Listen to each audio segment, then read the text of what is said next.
വഴിവിളക്കുകളില്ലാത്ത Vallarpadam container terminal റോഡിൽ വഴിവിളക്ക് സ്ഥാപിക്കാൻ ഉള്ള നടപടി അധികൃതർ തുടങ്ങി.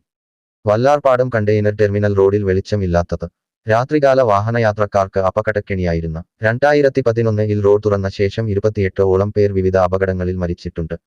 ഗുരുതരമായി പരിക്കേറ്റവരുടെ എണ്ണം ഇതിന്റെ 10 മടങ്ങാണ്. റോഡിൽ വഴിവിളക്ക് ഉണ്ടായിരുന്നെങ്കിൽ ഒഴിവാക്കുമായിരുന്ന അപകടങ്ങളാണ് ഇതിലേറെയും. സന്ധ്യ മയങ്ങിയാൽ ജീവൻ പണയം വച്ചാണ് ഇരുചക്ര വാഹനയാത്രക്കാർ ഇതുവഴി സഞ്ചരിക്കുന്നത്. ലക്കും ലഗാനുമില്ലാതെയാണ് കണ്ടെയ്നർ ലോറികൾ റോഡിലൂടെ പായുന്നത്. കണ്ടെയ്നർ റോഡിൽ പാർക്കിംഗ് നിരോധിച്ചെങ്കിലും ഇപ്പോഴും അനധികൃത പാർക്കിംഗ് നടക്കുന്നു. നടപടിയെടുക്കേണ്ടവർ തിരിഞ്ഞു നോക്കുന്നില്ല. വെളിച്ചം ഇല്ലാത്തത് മൂലം രാത്രിയിൽ റോഡരികിൽ പാർക്ക് ചെയ്തിരിക്കുന്ന കണ്ടെയ്നർ ലോറികളിൽ ഇരുചക്ര വാഹനങ്ങൾ ഇടിച്ചു കയറുന്നത് പതിവ് കാഴ്ചയാണ്. 2011 പാത തുറന്നു കൊടുത്തെങ്കിലും 4വരിപ്പാത സഞ്ചാരയോഗ്യമായത് 2014 വൈദ്യുതീകരണ ജോലികളും ജംഗ്ഷൻ വികസനവും പൂർത്തിയാകുന്നതിന് മുമ്പ് തന്നെ കരാറുകാർ ദേശീയപാത അതോറിറ്റിക്ക് റോഡ് കൈമാറിയിരുന്നു. കളമശ്ശേരിയിൽ തുടങ്ങി വല്ലാർപാടത്ത് അവസാനിക്കുന്ന 17.2 കിലോമീറ്റർ ദൈർഘ്യമുള്ളതാണ് കണ്ടെയ്നർ റോഡ്.